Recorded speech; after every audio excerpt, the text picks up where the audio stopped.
Please be advised this podcast features AI cloned voices created with human oversight. All content is reviewed by experts for accuracy and relevance. Welcome to IADS Retail Park, where retail giants evolve or disappear. I'm Maya, and with me is Sylvan. Today, we're diving into one of the most fascinating retail markets in the world right now, Saudi Arabia, more specifically, Riyadh.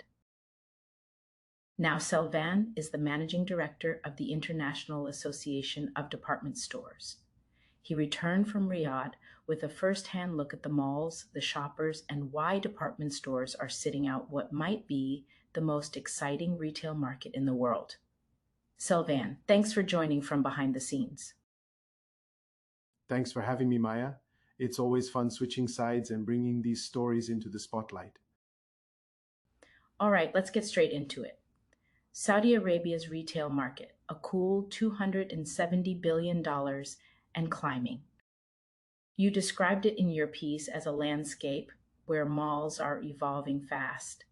Department stores are struggling to be seen, and the gap between them keeps getting wider. Take us inside the scene in Riyadh right now. It's kind of surreal, Maya. Walk around Riyadh today and you see everything. Sprawling malls, giant amusement parks, global brands, cafes where people linger for hours. And yet, when it comes to department stores, barely a presence. Even though you've got a digitally savvy, mostly urban population, the actual department store format just hasn't landed the way you'd expect. I want to start at Olaya Mall because you called it a time capsule. I love that image. What did you find walking those corridors? So Olaya was the first to open up international retail in Riyadh. But today, it feels a bit frozen. Almost every store is women's dresses, one after the other. There are families and parents, but you can feel the space is stuck. It hasn't adapted, and that old school design doesn't inspire the kind of excitement you see in more dynamic malls. And then, complete whiplash, Panorama Mall. Sounds like it's all about maximum impact. 200 stores, one of the biggest indoor amusement parks in the region, movie theaters, and every kind of F&B you can imagine. But you draw a line between being full of options and being memorable. Totally, Maya. Panorama is buzzing. It pulls in crowds, but when you try to do everything, you sometimes end up with little that stands out. Luxury brands exist right next to High Street.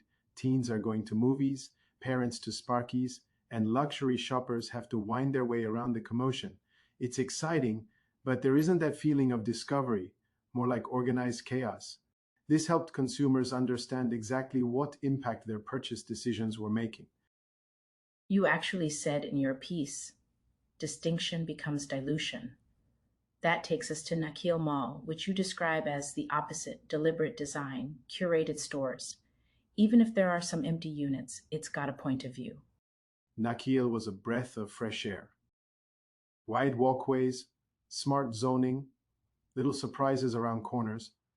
It's packed, and there's a sense the mall knows who it's for. No one's trying to make it everything to everyone. Even seeing shoppers with lots of bags, people really using the space, not just passing through. One thing that strikes me is how Riyadh's mall race includes so many luxury lifestyle centers, like Via Riyadh and Solitaire. These sound like retail is a fantasy, designer stores, amazing architecture, car lounges, art. But when you visited, they were nearly empty. Yeah, it was odd. Via Riyadh is beautiful, super high-end, amazing restaurants and art, but ghostly at midday. Even Solitaire, new and barely open, already had people gathering, just not for the shopping. Locals told us there's an incredible hunger for new experiences, but the excitement comes in waves and drops off just as fast. That brings us to the crux, department stores. Harvey Nichols, prime mall location, amazing layout, a bit of everything. But that day, hardly a shopper in sight.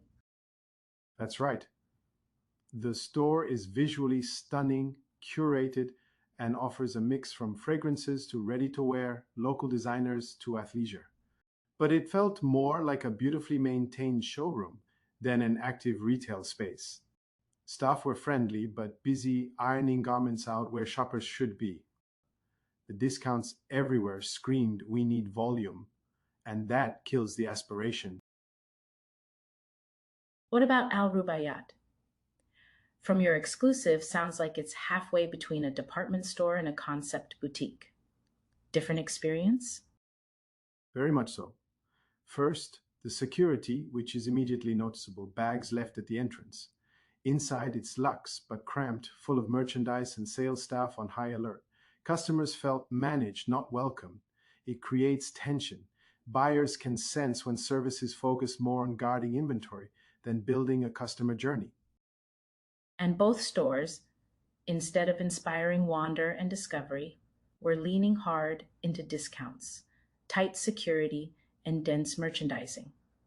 That's the opposite of the department store dream, right? Exactly, Maya. The classic department store conjures up comfort, attention, possibilities under one roof. But here, what you get feels transactional or even defensive. These are spaces that should be drawing people in for newness and exceptional service, and they're not. But you make the case that all is not lost. If anything, the gap in the market might be a massive opportunity, especially with younger, curious, internationally minded shoppers who are spending billions online but want curation offline too. Absolutely. Saudi Arabia's consumers are ready for a department store done right, not a relic, but something that gives them a fresh story each visit, valuable service, space to explore. And omnichannel is huge. Online is booming here, so stores have to integrate the physical with the digital and bring shoppers what e-commerce can't: experience and expertise. It's such a turnaround moment. The challenge is whether anyone dares to reimagine what a department store can be in this place at this time. That's it. New market, new rules. Riyadh today is a city waiting for a department store that really gets it: local understanding, unique curation, bold service, and real hospitality. The market has moved on from generic sameness, and whoever seizes that will shape the next era.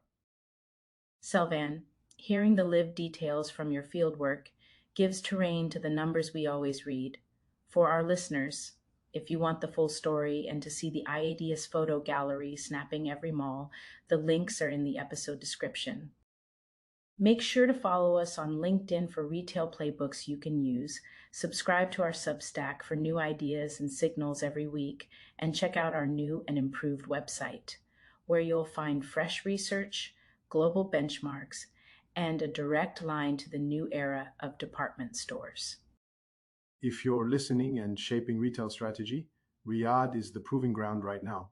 The window is wide open, but only for those willing to rewrite the formula. Couldn't agree more.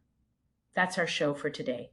From field notes to strategy, Riyadh has never looked more intriguing for retail. Thanks for joining us on IADS Retail Park. This is Maya and Selvan signing off. Until next time, keep your minds open and your retail even bolder.